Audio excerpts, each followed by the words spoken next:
So let's move on, Sean, to another big game for the SEC East, and that is a SEC East ACC battle this weekend of number 24 Tennessee at number 17 Pitt. Very intriguing game.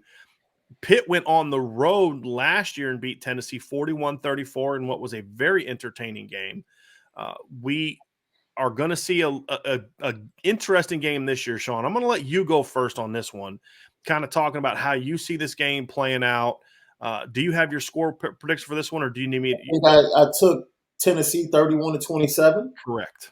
I took Tennessee 31-27. And I think I undersold that, Brian, because I do believe as a bettor, I would advise people to take the over in this game. Mm-hmm. And the over is at about 64.5. So I would bump that up to something like 37-30. Mm-hmm. Just to make sure to get over the over. But Tennessee's going to win. I buy a touchdown, and I think they're, a 6.5 point favorite? Yes, sir. 6.5 point favorite. So that might be a combo. Take Tennessee and the over, unless you just want to take them on the money line. But I definitely think Tennessee is going to win this game. I was impressed with them defensively in that first game. Hendon Hooker, under the tutelage of Josh Heupel, just looked so much better as a quarterback. Mm-hmm. And he probably could have looked the same way at Virginia Tech, but his coach just didn't know what the heck he was doing. And didn't believe in him. Yeah. Once Josh Heupel made the move, and you could argue he should have done it sooner.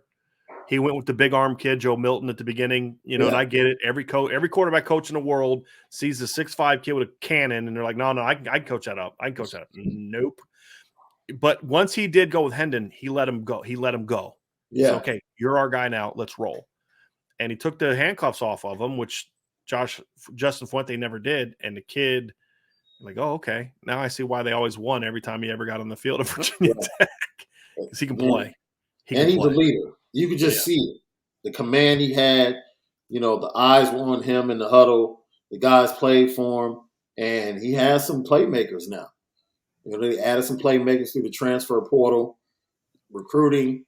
And they're continuing to recruit at a high level. They've been in on some 5-star guys in the 23 class. They got Nico and Maliva coming. I'm very, very pleased with, and I think they're one of our dark horse picks to win the East. Yep.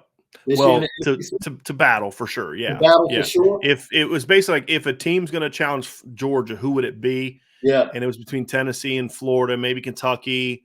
Tennessee was the one that you and I kind of went with is that because they have some athletes, man. Sometimes I worry about teams like Tennessee that knows they can score, getting into this type of matchup, and then all of a sudden you're just susceptible to football and the football gods and turnovers and things just happening. But Hendon Hooker is so good. I don't see that. I think the turnover guy in this game is definitely on the other side of Keaton Slovis. Yeah, Pittsburgh, and I think Pittsburgh is going to put up points. But I think Tennessee just has too much at the end of the day. I think you hit the nail on the head on what's going to determine if Tennessee is or is not a team that can be a surprise this year. It's not Hendon Hooker and Cedric Tillman in the offense. We know that's going to be good. It's can they stop anybody? Yeah. And I think that's a big thing for me. I went Tennessee. I actually don't think this game is going to be close. I don't. I was not impressed with Pitt last week. I thought West Virginia handed him that game. Just like even the pick six, like it literally the guy was wide open. Dropped it. Just went right through his hands. Hits him right in the hands, just pick, and then nobody from West Virginia goes and tackles him. Yeah. I mean, just some of the stuff West Virginia was doing that game. It's like you guys, if you would have told me, and I'm saying this jokingly, that a bunch of West Virginia kids had bet on the spread of the game and they had to lose by 7. I'd have been like, yeah, it's pretty much how the game would have gone down if they were throwing it. They didn't, right? I'm just saying, that's how bad some of the stuff they did was like, how does that happen? I mean, JT Daniels was hitting dudes straight in the hands all game, and they were just dropping balls nonstop. He was. And the Tennessee offensive line is going to give him a lot more time to throw than what the West Virginia line gave JT Daniels, in my opinion. I'm not impressed with West Virginia's roster. I'm not impressed with their talent. I think they have a really talented quarterback who made that game closer than it should have been. I was not impressed with Pitt either. They ripped off some big plays offensively, but they gave up a ton of sacks in that game. I mean, Keaton Slovis takes more sacks than any quarterback I've seen in a long time. I mean, it's amazing. Yeah. So they hit some big plays, but I don't think you're hitting those big plays against Tennessee, Sean, and I really don't. And I know they beat them last year, but they needed Kenny Pickett to beat them last year. Yeah. And with all due respect to Keaton Slovis, he ain't Kenny Pickett. Kenny Pickett. You know what I mean? You know what? I'm glad we dodged that bullet. Like, even if we were the first team to call him. Yes. I'm glad he chose to go elsewhere. Who's that? Keaton Slovis? Yeah. Oh, yeah. I thought for a second there, I thought you were talking about Kenny Pickett. I was like, no, I'm sorry, I'm going to have to disagree with you. I'd have taken Kenny Pickett. No.